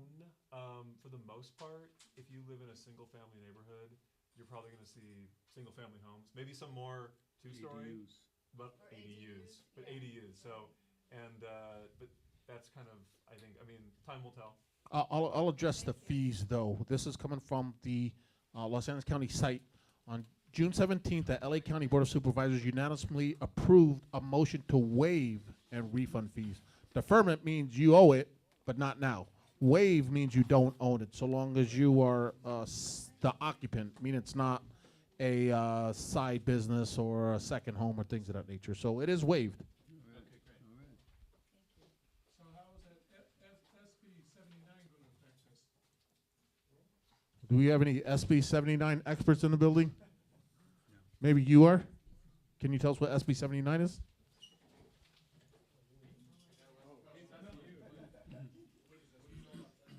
SB 79 says they can build larger density buildings where there's rapid transit within a half an hour. So I did the research. I'm glad you reminded me what that is. I went ahead and I did the research. I received a phone call and I researched it myself.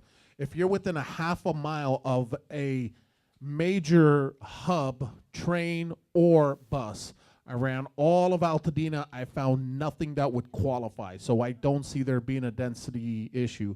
What I do see, though, is I think Lake Avenue is going to create more density. I foresee that downtown district being commercial on bottom with some work living upspace. I believe that Lake Avenue will become more dense. I think it should be. I think that'll create a livelier downtown district. I think that us always trying to hold it back. I think if we have a nice little area with some walking area and then get a cup of coffee, maybe a little sushi bar, the only way restaurants or businesses will come is based upon density. I also believe that most people are going to build the ADU, and that's going to create additional density.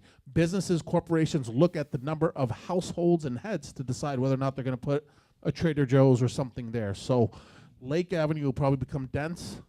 We're in talks with bringing in all kind of different, maybe AI companies and some different forms of jobs. I know we want it to our old community, but if we're going to do anything, we're going to do it on Lake Avenue, build the density up. Lake Avenue goes up north, and then, keep single-family residents throughout.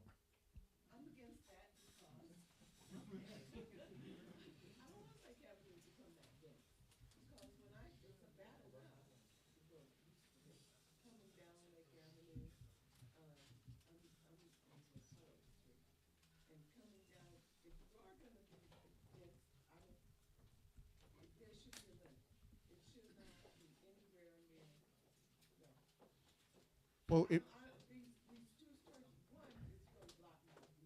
okay.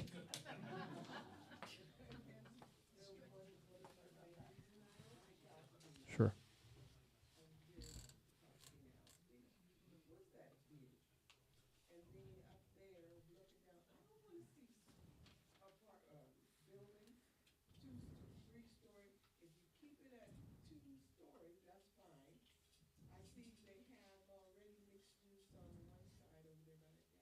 Correct.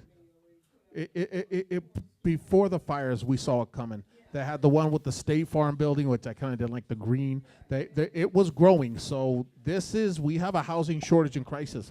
At least we can contain it, because right now they got a whole new city. They would love to just turn that into a metropolitan town, but we can stop that. Yeah, and you can Your view is blocked. I'm just letting you know it's over. I'm messing with you. Towels Road.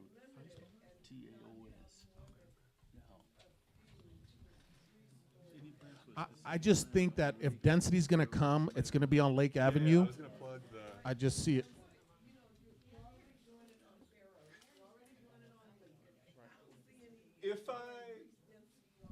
If I may, I didn't work on this ordinance, but on March 11th, 2025, the Board of Supervisors adopted the West San Gabriel Valley Area Plan Project. I don't know if you've thumbed through it. I admittedly have not. Been a little busy, but the West San Gabriel Valley Area Plan is a long-range planning and policy document for 9 unincorporated communities of Altadena, East Pasadena, East San Gabriel, Kinaloa Mesa, list goes on. But check out, the West San Gabriel Valley Area Plan Project. Just for an idea, and it's still, it doesn't mean it's getting built, but it would be like setting like the, you'd have some sense of like what is possible. It did increase the density a little. It did increase the density, yeah.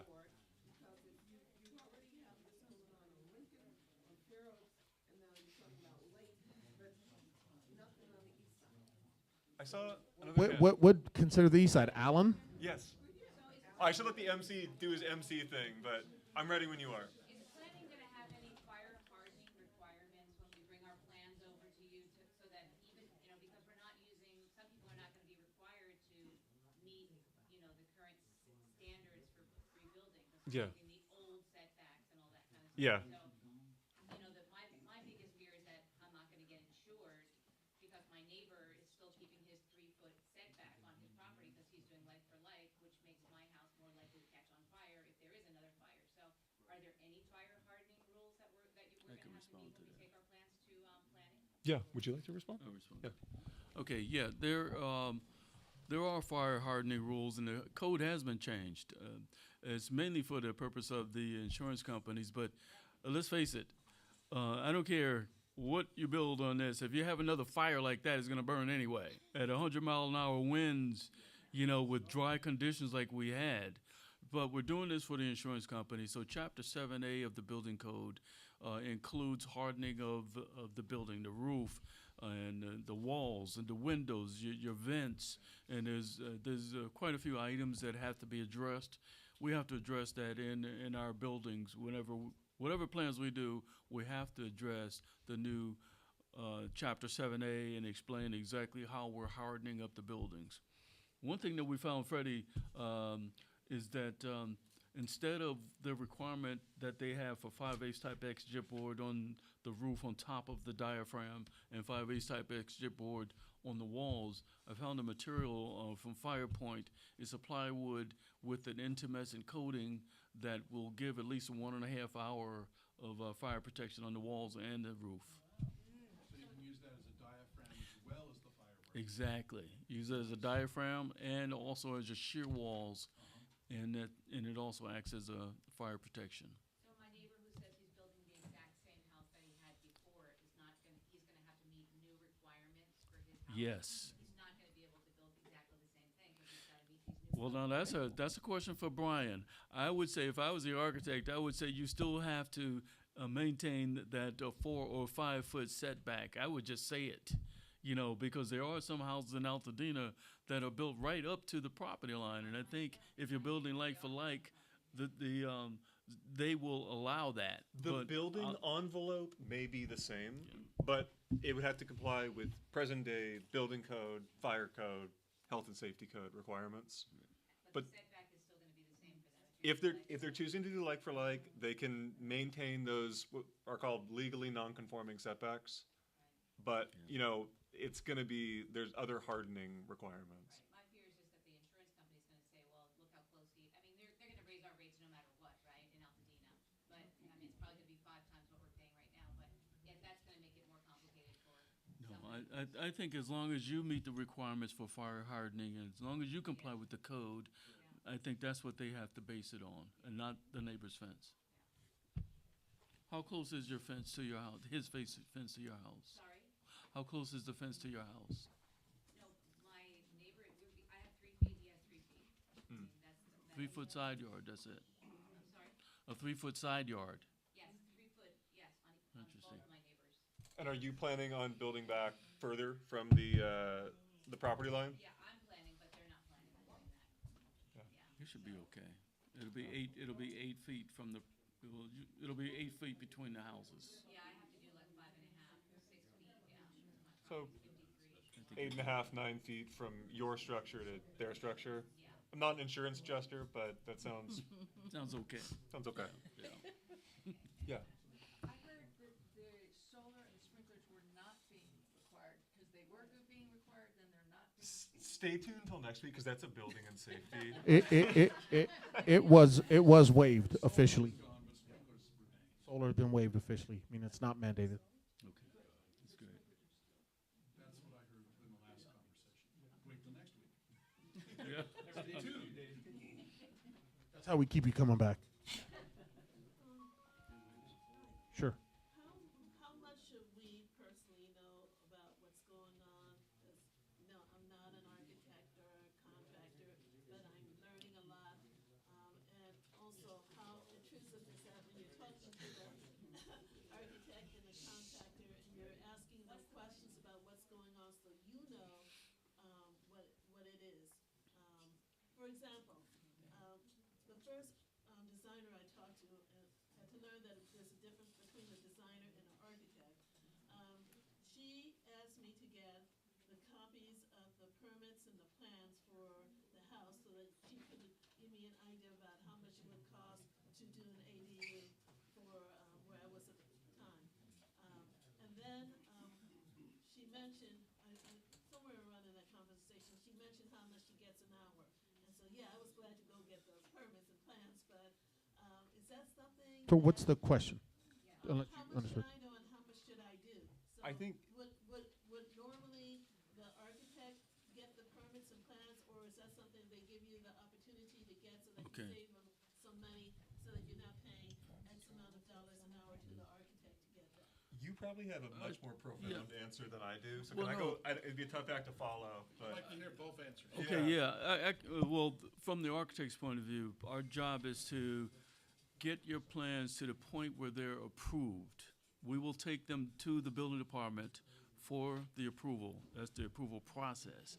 Now, if there were fees involved in that, you would pay the fees. I would say this is what they're going to charge you for your plan check approval. At that point, it's what they call RTI. You mentioned that before, ready to issue. That means ready to issue the permit. Then there's a permit fee. And typically, the contractor will pick up the permit and add the cost of the permit to the cost of construction, okay? So that you wouldn't have to pay for that right then. Well, you can. The contractor will give you a choice. You can pay for the permit now, or I can just add it into the cost of construction. I think the permit fees, the total permit fees were about $30,000. Waived. We got them waived. Before they Okay. waived the So permit it's fees. it's 8:30. Yeah. Was me going to the place to pick it up, and she was saying if Pick she it would've up. she would have charged me X amount of dollars per hour. Oh, to do that. were the plans done? Were the plans complete? They were already done. She Okay. referred to them to design the ADU where the garage was. She needed to know the garage. The owner can pick up the permit, and she could. She has that. If she's is she the designer? She's the architect or designer. So she put it through plan check, and the plan check was approved, right? No, she was doing pre-design. Pre-design? So No, it's that all doesn't whatever you make sense. negotiate. No. I think the question is how much groundwork can we do or should be able to do ahead of time rather to Save money. or maybe to Yeah. be more educated. I think I see what you're saying. I like that. Okay. What we usually ask our people is whatever they have in advance, if you give it to us, it'll save you time and trouble. Because we do add in a cost to do that, and that's our pre-design, the research. And so we would normally, during our pre-design, check the zoning, get all that information. We would want to check your, maybe some of your title documents, do the surveys and all that kind of stuff. But some people come to us and they have all the paperwork that they need. I mean, they have maps, they have previous floor plans, they have conversations and documents from the assessor's office. So, it's included in our fee, but if you're paying a la carte and you can, then that's something you could say, I'll take care of that, so that you're not charging me for it. All right, it is 8:30. We've kept you up on a Tuesday. I'd like to thank these incredible panelists. You guys were absolutely amazing. Thank you for your time. Thank you for your services. I'd like to thank all you residents. I know how difficult this is. Just let you know we're all here for you in any way, shape, or possible. Come see us at the Alta Design Works. We are your resident advocate. Our job is to beat up everybody for you. Okay? Next week, building and safety. It's hot topics. We've got some incredible speakers. We'll see you next Tuesday.